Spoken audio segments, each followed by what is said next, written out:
Hello बच्चों, नमस्कार। चौहानी education में आपका स्वागत है। आज हम समाज विज्ञान कक्षा 8वीं लर्निंग आउटकम्स आधारित लर्निंग गैप सामग्री के अंतर्गत पाठ 2 पर्यावरण के घटक जल एवं वनस्पति के विषय में जानेंगे। आइए, आपके द्वारा अगर हमारे चैनल को सब्सक्राइब नहीं किया गया है तो हमारे चैनल को सब्सक्राइब कर ले और बेल आइकन को प्रेस कर दे, जिससे कि वीडियो की नोटिफिकेशन सबसे पहले आपको प्राप्त होगी। शेयर करें एवं लाइक करें। आइए देखते हैं, हम पाठ्य का अध्ययन करते हैं। पाठ्य 2 पर्यावरण के घटक जल एवं वनस्पति। सीखने के प्रतिफल इसमें है।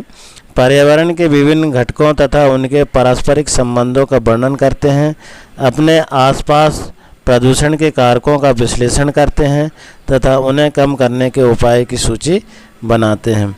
विभिन्न जलवायु एवं स्थल रूपों में पाए जाने वाले पादपों एवं जंतुओं की विभिन्नताओं के कारणों को बताते हैं। प्राकृतिक साधनों जैसे वायु, जल, ऊर्जा, पादप एवं जंतुओं के संरक्षण के प्रति संवेदना व्यक्त करते हैं। अब देखते हैं आगे हम विषय वस्तु का हम संक्षिप्त परिचय देख लेते हैं।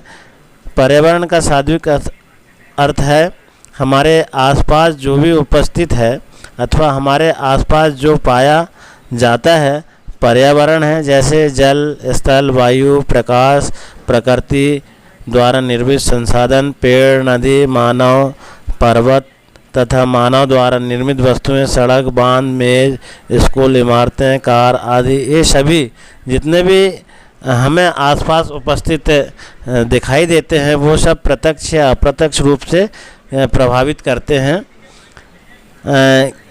किसी भी जीवित प्राणी के चारों ओर पाए जाने वाले लोग, स्थान, वस्तुएं एवं प्रकृति को पर्यावरण कहते हैं। पर्यावरण किसे कहेंगे कि किसी भी जीवित प्राणी के चारों ओर पाए जाने वाले लोग, स्थान, वस्तुएं एवं प्रकृति को हम पर्यावरण कहते हैं।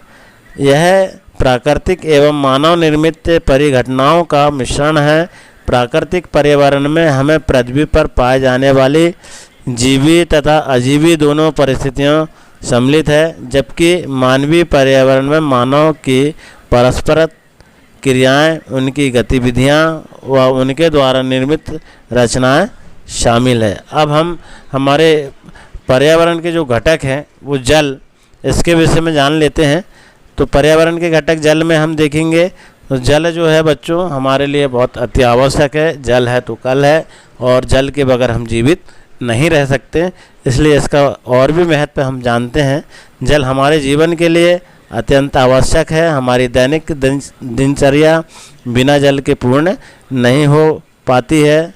सौरमंडल के सभी ग्रहों में से सिर्फ पृथ्वी पर ही जल पाया जाता। जितने भी सौरमंडल के ग्रह हैं उनमें जल नहीं पाया जाता, केवल पृथ्वी पर जल पाया जाता है। इसलिए यहाँ जीवन है और इसी कारण यहाँ पर लोग जीवित है, जीवन जी रहे हैं। हमारी पृथ्वी का लगभग 3/4 भाग जल से घिरा हुआ है। इस जल का लगभग 97% जल खारा एवं केवल 3% जल ही मीठा है, अर्थात पीने योग्य है। सूर्य के ताप के कारण जल वाष्पित होता है। ठंडा होने पर जल वाष्प के रूप में संघनित होकर बादल एवं फिर वर्षा के रूप में पृथ्वी पर नीचे गिरता है।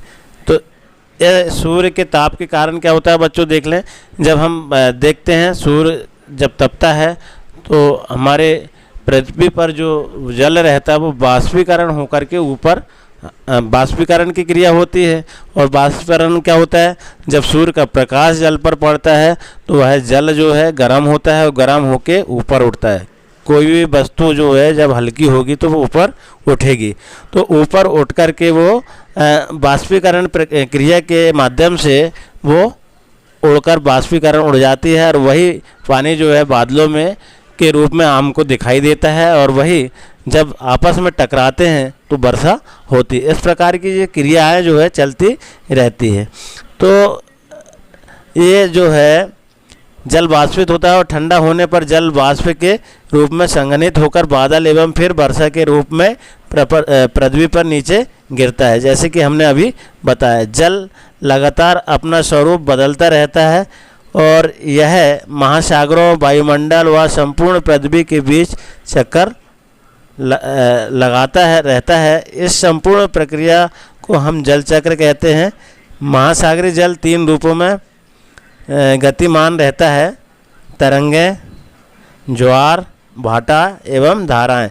महासागर का जो जल देखे होंगे बच्चों आपने, और नहीं देखे हैं तो देख लेंगे अगर आपको अवसर मिलेगा तो उसमें कैसा रहता है, एक तो तरंगें उत्पन्न होती है, ज्वार भाटा और धाराएं। आपने देखा कि समय समय पर हमारे यहाँ बेमौसम बारिश होती है, तो इसका बहुत से रूप में हम कारण को देख सकते हैं। तो समुद्र में जो गतियाँ होती है, जैसे तरंगें, ज्वार भाटा उत्पन्न होना और धाराएं, ये इनमें जो गति होती है उसके कारण हमारे बेमौसम बारिश कई प्रकार की हमें देखने को मिलती है। तो और भी ऐसे कारण हैं जिससे बारिश बेमौसम हो जाती है। अब अगला कारण में हम देखेंगे, अगला जो है प्राकृतिक वनस्पति एवं वन्य जीवन। प्राकृतिक वनस्पति एवं वन्य जीवन, इसमें हम देखेंगे स्थल की ऊंचाई में परिवर्तन होने से जलवायु में भी परिवर्तन होता है, जिससे प्राकृतिक वनस्पति भी बदलती रहती है। क्या होता है, अब स्थल की ऊंचाई में परिवर्तन होने से जल में भी परिवर्तन होता है। जैसे परिवर्तन होगा तो जल में भी परिवर्तन होगा, जिससे प्राकृतिक वनस्पति भी बदलती रहती है। अगला पॉइंट है, प्राकृतिक वनस्पति कुछ कारकों से प्रभावित होती है, जैसे तापमान, वर्षा, मिट्टी, नमी, ढाल। इससे प्राकृतिक की जो वनस्पति है वो प्रभावित होती है। अगला हम देखेंगे, प्राकृतिक वनस्पति को हम 3 प्रमुख भागों में बांटा सकते हैं या बांट सकते हैं। देखेंगे कौन कौन से वो 3 प्रमुख भाग है। तो पहला, वन, जहाँ अधिक घास, वन जहाँ अधिक वर्षा व उपयुक्त तापमान होता है। दूसरा है घास भूमि, मध्यम वर्षा वाले क्षेत्र में विकसित होते हैं। जहाँ घास भूमि कहाँ पर उत्पन्न होती है, जहाँ कम वर्षा होती है, मध्यम होती, न ज़्यादा होती है न कम, मध्यम वर्षा वाले क्षेत्र में जो घास उत्पन्न होते हैं। फिर देखिए आप, तीसरा जो है कांटेदार झाड़ियाँ न्यून वर्षा वाले क्षेत्र में विकसित होते हैं। जहाँ वर्षा जो है कम होती है, ऐसे स्थान में कटीले वृक्ष पाए जाते हैं। जैसे हम उदाहरण के लिए देख सकते हैं राजस्थान, यहाँ पर कम वर्षा होती है, रेतीली भूमि है, तो यहाँ कम वर्षा होती है। तो हमने प्राकृतिक वनस्पति को 3 प्रमुख भागों में बांट दिया है, वन, घास भूमि और कांटेदार झाड़ियाँ।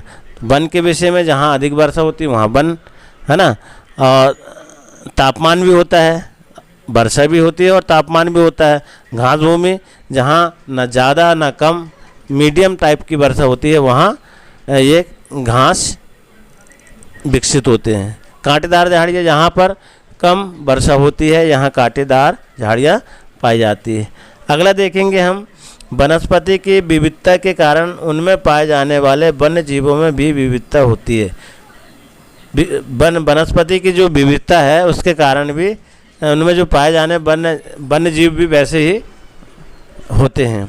विविधता वाले वन्य जीव भी होते हैं। अगला हम देखेंगे, अभ्यास हेतु वर्कशीट। तो अभ्यास, अब हमने जो अभी तक अध्ययन किया है पर्यावरण के घटक, जल, वनस्पति और प्राकृतिक वनस्पति। प्राकृतिक वनस्पति को हमने 3 भागों में देखा है ना। अब हम देखेंगे अभ्यास हेतु वर्कशीट। तो बच्चों देखिए इसको, ये जो हमने अभी ऊपर देखा या पढ़ा है, तो उसी का हम उत्तर जो है इसमें लिखेंगे। हमने अभी तक जो समझा है उसमें से पहला नंबर का है, अपने घर के आसपास अवलोकन कर प्राकृतिक पर्यावरण व मानव निर्मित पर्यावरण के उदाहरणों की सहायता से निम्न तालिका को पूर्ण कीजिए। तो क्या है पर्यावरण और उदाहरण? पहला है प्राकृतिक पर्यावरण, दूसरा है मानव निर्मित पर्यावरण। पर्यावरण जो है वो दो प्रकार से होता है, प्राकृतिक प्रकृति के द्वारा और मानव निर्मित मानव के द्वारा। तो पृथ्वी पर पाए जाने वाले सभी तथा जीव पृथ्वी पर जितने भी जीव पाए जाते हैं तथा अजीव दोनों, जैसे पेड़, जीव, वायु, जल, नदी, पर्वत, ये क्या है?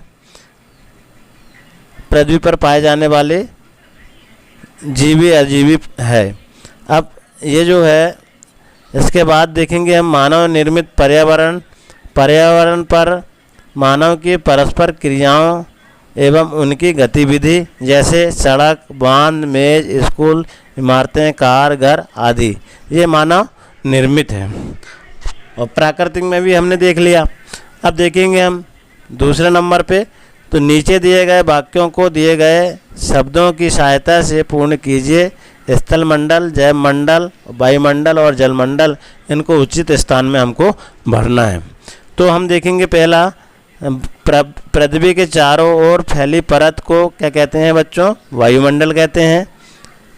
दूसरा है पृथ्वी का हुआ संकीर्ण क्षेत्र जहाँ स्थल, जल और वायु मिलकर जीवन को संभव बनाते हैं, वो क्या कहलाते हैं? जैवमंडल कहलाते हैं। तो यहाँ जैवमंडल आ जाएगा। और तीसरा देखिए, पृथ्वी की ठोस परपटी या कठोर ऊपरी सतह को क्या कहते हैं? स्थल मंडल कहते हैं। तो यहाँ स्थल मंडल आ जाएगा। फिर चौथा है 4, जल के क्षेत्र को क्या कहते हैं? जलमंडल कहते हैं। ये तो हमारे उचित विकल्प। इसके बाद देखेंगे प्रश्न तीसरा, नीचे दिए गए संसाधनों को जीवीय तथा अजीवीय समूह में वर्गीकृत कीजिए। अब क्या है? पेड़, नदी, पर्वत, किताब, मनुष्य, कुर्सी, मेज। अब इनमें से जीव, जिनमें जीव रहता है वो, और जिनमें अजीव, यानी इन श्रेणी में इनको हमको लिखना। तो जीवी समूह है यहाँ पर पेड़ और मनुष्य। अजीवी समूह में देखेंगे नदी, पर्वत, किताब, कुर्सी और मेज। अब देखेंगे हम, आप सुबह जब गमले में पानी डालते हैं तो अगली सुबह वह पानी सूख जाता है, पानी कहाँ चला जाता है, हमें इसके विषय में पता करना है। तो देखिए बच्चों, जैसा कि मैंने बताया कि हमारा जो जल पृथ्वी में रहता है वो क्या होता है? बाष्पीकरण होता है। क्यों होता है? सूर्य का जो ताप उस पर पड़ता है, उस ताप से वह जल क्या होता है? गर्म होता है। वो गर्म होने के बाद वो ऊपर उड़ता है। हल्का होकर के ऊपर उठने के बाद में बाष्पीकरण की क्रिया के कारण ये बाष्पित होकर के ये उड़ जाता है। तो हम इसका उत्तर इस प्रकार से लिख देंगे कि सूर्य के ताप के कारण जल वाष्पित होता है, इसलिए पानी सूख जाता है। वाष्पीकरण होकर के वो जल ऊपर चला जाता है और हमें नीचे का भाग सूखा दिखाई देता है। अब हम देखेंगे अगला प्रश्न। तो पृथ्वी पर स्थल की तुलना में जलीय क्षेत्र अधिक है, लेकिन फिर भी हमें जल की कमी का सामना करना पड़ रहा है। क्यों? पृथ्वी पर स्थल की तुलना में जलीय क्षेत्र ज़्यादा है। जैसा कि हमने देखा था कि 3 भाग में पानी है और 1 भाग में स्थल है। और इसके बाद भी हमारे साथ समस्या क्या है कि सबसे ज़्यादा हमारे पास पानी की मात्रा है, या जिस 3 भाग में पानी है और फिर भी हमें पानी की समस्या से हमें जूझना पड़ रहा है। तो वो ऐसा क्यों हो रहा है उसको देखना है। तो उत्तर में हम लिख देंगे बच्चों कि पृथ्वी पर पाए जाने वाला जल 97% जो है खारा जल है। कितने प्रतिशत? 97% जल खारा है। और शेष जो है 3%, 3 में से कुछ हिम क्षेत्र में बर्फ़ के रूप में और कुछ विभिन्न मानव गतिविधि से प्रदूषित होने से हमें जल की कमी का सामना करना पड़ता है। अब देखिए, नदी जो है नदी, तालाब और हैंडपंप के आसपास कौन कौन से कार्य करने से प्रदूषित होता है। तो हम देखेंगे नदी, तालाब और हैंडपंप के आसपास कपड़े धोने से, पशुओं को नहलाने से, नहाने से एवं अवशिष्ट पदार्थों जल स्रोतों में मिलने से जल प्रदूषित होता है। ऐसे और कई कारण है जिससे जल प्रदूषित होता है। अगला प्रश्न देखेंगे 7, आपके आसपास के वातावरण का अवलोकन कर निम्न तालिका को पूर्ण करें। तो हम यहाँ तालिका बनी हुई है, देखिए। क्रमांक, प्रदूषण का प्रकार, प्रदूषण का कारण, दूर करने हेतु सुझाव। हम देखेंगे प्रदूषण के प्रकार में 3 प्रकार हैं, वायु प्रदूषण, जल प्रदूषण और ध्वनि प्रदूषण, ये प्रकार हैं। तो वायु प्रदूषण में हम देखेंगे प्रदूषण का कारण वाहन, रेल द्वारा, इनके द्वारा प्रदूषण होता है। और दूर करने का जो सुझाव है उसमें सीएनजी गैस वाले जो वाहनों का उपयोग, सीएनजी गैस से चलने वाले वाहनों का उपयोग ज़्यादा से ज़्यादा होगा तो प्रदूषण कम होगा। अगला है जल प्रदूषण। तो प्रदूषण का कारण देखिए अवशिष्ट पदार्थों के जल में मिलने से ये प्रदूषण फैलता है। अब इसको दूर करने के लिए क्या उपाय, देखिए अवशिष्ट पदार्थों को जल में न मिलने देना, जिससे जल दूषित हो रहा है उसी पदार्थ को उसमें ना मिलने देंगे तो जल प्रदूषित नहीं होगा। अगला है तीसरा ध्वनि प्रदूषण। तो ध्वनि प्रदूषण में देखिए आप वाहन, लाउड स्पीकर के ध्वनि के द्वारा आज जो शोरगुल हो रहा है उसके कारण प्रदूषण ज़्यादा फैल रहा है। तो इसमें हम क्या कर सकते हैं, दूर करने के लिए सुझाव है उत्पन्न ध्वनि को कम आवाज़ में चलाना चाहिए, जिससे कि प्रदूषण, ध्वनि प्रदूषण जो है कम फैल सके। अगला प्रश्न है 8, आप दैनिक दिनचर्या के कार्यों को पूर्ण करने में कहाँ कहाँ जल का उपयोग करते हैं एवं उपयोग किए गए जल का पुनः उपयोग कहाँ कहाँ कर सकते हैं। तो देखिए बच्चों, नहाने में हम पुनः उपयोग जल का, जब जो जल से हम नहाते हैं उसका हम पुनः उपयोग कर सकते हैं। और पुनः उपयोग करके हम बचे हुए जल को कहाँ डाल सकते हैं, पेड़ पौधे में डाल सकते हैं। कपड़े धोने में भी पुनः जल का उपयोग हो सकता है, उसको हम बगीचे में उसका उपयोग कर सकते हैं। प्रश्न क्रमांक 9, प्राकृतिक वनस्पति के मुख्य प्रकार बॉक्स में लिखिए। प्राकृतिक वनस्पति के मुख्य प्रकार जो हमने अभी देखे थे, वन, घास भूमि, कांटेदार झाड़ियाँ, ये आपने आगे के प्रश्न में भी देखे हैं, उन्हीं को यहाँ पर हम ऐसे भर देंगे। अगला प्रश्न है 10, राजस्थान में कांटेदार झाड़ियाँ क्यों पाई जाती है। तो राजस्थान में कांटेदार झाड़ियाँ इसलिए पाई जाती है क्योंकि कांटेदार झाड़ियाँ रेतीली मिट्टी में अनुकूल होती है और उन्हें पानी की कम मात्रा की आवश्यकता होती है। कम मात्रा में भी ये झाड़ियाँ ज़्यादा अच्छी पनपती है। अगला हम देखेंगे प्रश्न क्रमांक 11, मान लीजिए कि आप विद्यालय की बाल कैबिनेट में पर्यावरण मंत्री हैं, तो आप विद्यालय के आसपास के पर्यावरण को सुधारने हेतु क्या प्रयास करेंगे। विद्यालय के आसपास वृक्षारोपण, पौधारोपण करेंगे एवं एक बगीचे का निर्माण भी करेंगे, साफ सफाई का ध्यान रखेंगे और विद्यालय के आसपास प्लास्टिक एवं अपशिष्ट पदार्थों को एकत्रित कर उन्हें अलग कर देंगे। इस प्रकार के हम कार्य करेंगे। प्रोजेक्ट कार्य में देखेंगे बच्चों, तो एक आदर्श पर्यावरण की कल्पना करें जिसमें आप रहना चाहते हैं, उसमें संबंधित चित्र बनाएं, कोई कविता लिखें। तो हम यहाँ पर कविता देखिए क्या है कविता में, बदले हम तस्वीर जहाँ की सुंदर सा एक दृश्य बनाएं, संदेश में हम सब तक फैलाए, आओ पर्यावरण बचाएं। तो इस प्रकार का हम यहाँ जो है कविता का बना लेंगे और भी कई प्रकार की कविता जो है हम बना सकते हैं पर्यावरण के ऊपर। तो और यहाँ पर एक स्वच्छ पर्यावरण का जो है आप दृश्य बना सकते हैं या जैसा आपको अच्छा लगे। आकलन हेतु वर्कशीट देखेंगे हम आप आगे। 100 आकलन है। तो आपके घर में उपलब्ध संसाधनों एवं आपके विद्यालय में उपलब्ध संसाधनों को निम्न तालिका में वर्गीकृत कीजिए। वर्गीकृत कैसे करना है, जैविक समूह और अजैविक समूह में। तो घर में उपलब्ध संसाधन देखेंगे, चूहा, बिल्ली, छिपकली, कुत्ता, गमले में लगे पौधे, ये क्या है, जैविक समूह है। और अजैविक समूह में देखेंगे कुर्सी, टीवी, मोबाइल, घड़ी, मेज, कंप्यूटर, बहुत सारी चीज़ें जो है अजैविक रहती है। इसके बाद देखेंगे हम विद्यालय में उपलब्ध संसाधन जो है छात्र, शिक्षक, पेड़ पौधे, जीवी तो है। ये अजीबी में देखेंगे बोर्ड, चाक, कापी, टेबल, पेन आदि।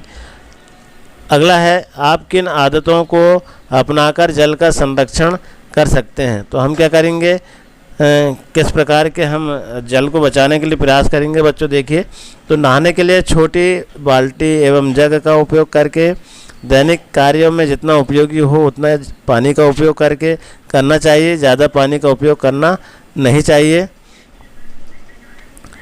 तीसरा है, बाथरूम किचन से निकलने वाले पानी का उपयोग बगीचे में करके, इस प्रकार से हम जल को कम से कम उपयोग करके बचा सकते हैं। अगला है, लोग पानी का दुरुपयोग किस किस प्रकार करते हैं, कोई दो उदाहरण लिखिए। देखिए बच्चों, पानी का दुरुपयोग सबसे ज़्यादा नहाने या ब्रश करते समय नल को चालू रखते हैं, जिससे अधिक पानी खर्च हो जाता है। दूसरा, अत्यधिक मोटर पंप का उपयोग करके लोग पानी का दुरुपयोग करते हैं। अगला है, विद्यार्थी अपने दादा दादी या अभिभावकों से चर्चा करें कि पिछले 2 दशकों में पर्यावरण में क्या बदलाव आए और वे पर्यावरण संरक्षण के क्या प्रयास करते थे, सूची बनाइए। तो पिछले 2 दशकों में तीव्र गति से जनसंख्या वृद्धि होने से वनों की कटाई की गई, जिससे भवन, सड़क, रेल मार्ग एवं कृषि हेतु जमीन तैयार किया गया। पर्यावरण संरक्षण हेतु अधिक से अधिक पेड़ लगाना चाहिए, वन की कटाई पर रोक लगाना चाहिए। इस प्रकार हम वन की जो है पर्यावरण को सुरक्षित रख सकते हैं। अगला है, नीचे दी गई वर्ग पहली में वन्य जीवों के नाम दिए हैं। ये नाम ऊर्ध्वाधर व क्षैतिज रूप में दिए गए हैं, उन्हें पहचान कर निम्नानुसार वर्गीकृत करें। देखिए आप इसे यहाँ पर मछली, एनाकोंडा, हिरण, गाय, बाघ, भालू, तोता, जिराफ, रीछ, ये देखिए आप इसमें जो है नंबर 1 में पानी में रहने वाले का वर्गीकृत करना है, तो मछली, एनाकोंडा, और वन में रहने वाले हिरण, बाघ, भालू, रीछ, जिराफ, इस प्रकार से हम वर्गीकृत कर देंगे। अगला तीसरा है, घर में पालतू रूप में रहने वाले गाय, भैंस, बकरी, तोता।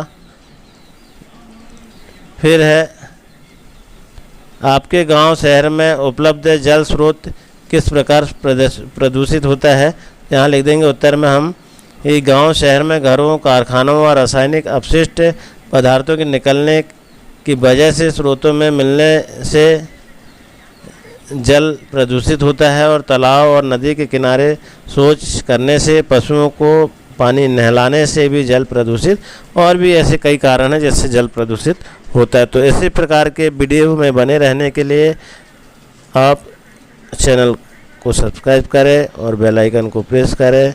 धन्यवाद।